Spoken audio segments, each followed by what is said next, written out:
ketiga, ada penerapan 5P. Penerangan, pendampingan, posisi, panggilan, dan penggunaan alat bantu. Penerangan. Lansia tersebut memandang sekeliling kamar yang gelap dan berpikir, kalau aku menyalakan lampu, nanti anakku terbangun.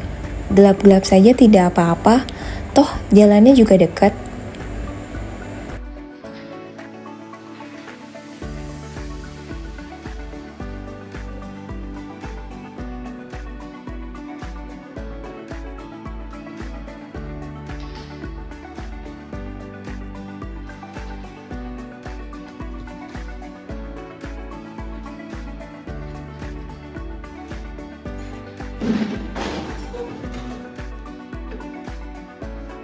Nah, itu contoh yang salah.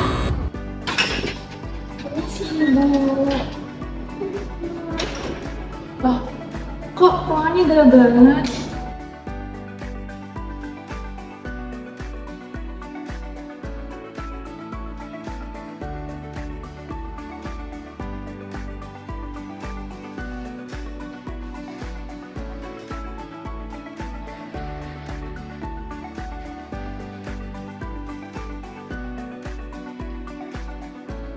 Itu contoh yang benar.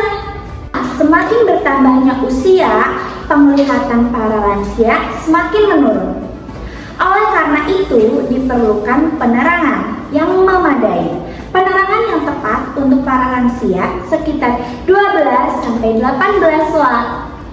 Dengan begitu, bisa mengurangi resiko jatuh seperti terpleset ataupun menabrak pintu seperti yang ada di contoh, lalu kemudian tersungkur ataupun yang lainnya. Jadi, bisa pilih ya teman-teman tindakan yang benar dan tindakan yang salahnya seperti apa, lalu kita bisa mencontoh tindakan yang benar. Pendampingan. Lansia tersebut ingin menuju toilet, namun tidak ada yang mendampingi, dan akhirnya terpeleset. Nah, itu contoh yang salah.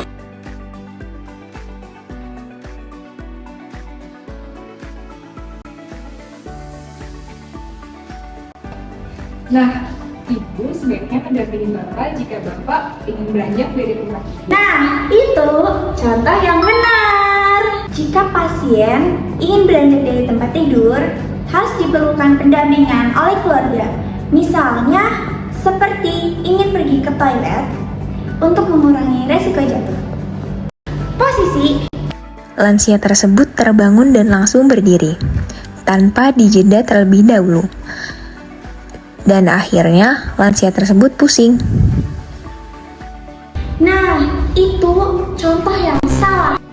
Permisi Pak, Ibu.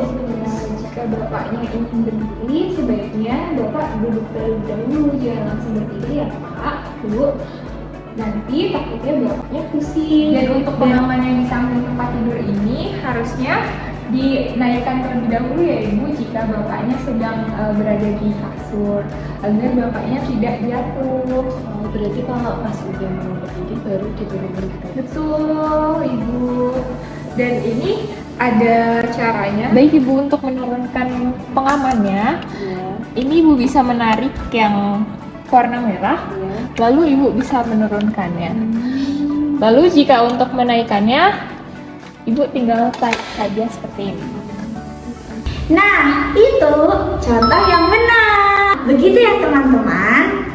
Untuk lansia, dianjurkan ketika ingin berdiri atau beranjak dari tempat tidur, diusahakan duduk terlebih dahulu, supaya tidak pusing. Untuk pengaman tempat tidur, sebaiknya dinaikkan dan dipasang. Jangan biarkan pengaman tempat tidur berada di bawah, kemudian membiarkan pasien terjatuh. Panggilan. Lansia tersebut merasa kesakitan dan berusaha memencet bel untuk memanggil perawat, namun tidak tergapai.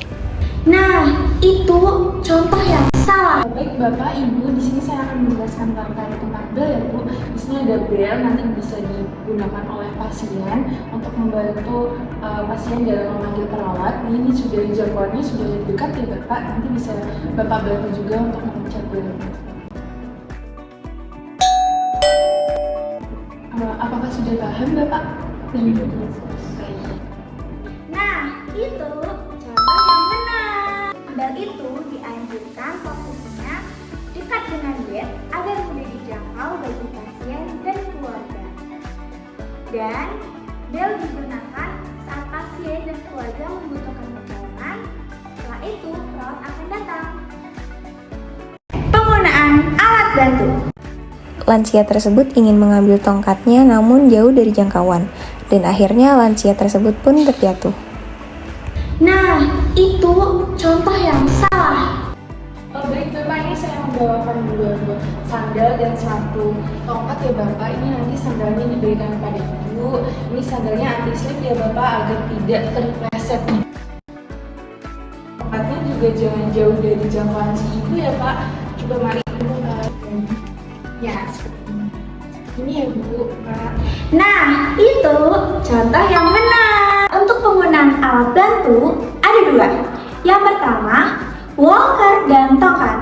Kedua penggunaan alat bantu ini dapat memudahkan lansia untuk beraktivitas dan mengurangi risiko jatuh. 5P merupakan langkah kecil bagi kita, namun perlindungan besar bagi lansia. Dengan begitu, risiko jatuh bisa dicegah. Sebagai bentuk komitmen terhadap keselamatan pasien, rumah sakit wajib memastikan lingkungan perawatan aman bagi lansia, termasuk menyediakan lampu malam, lantai anti-selip, pegangan di kamar mandi, dan posisi bel perawat yang mudah dijangkau.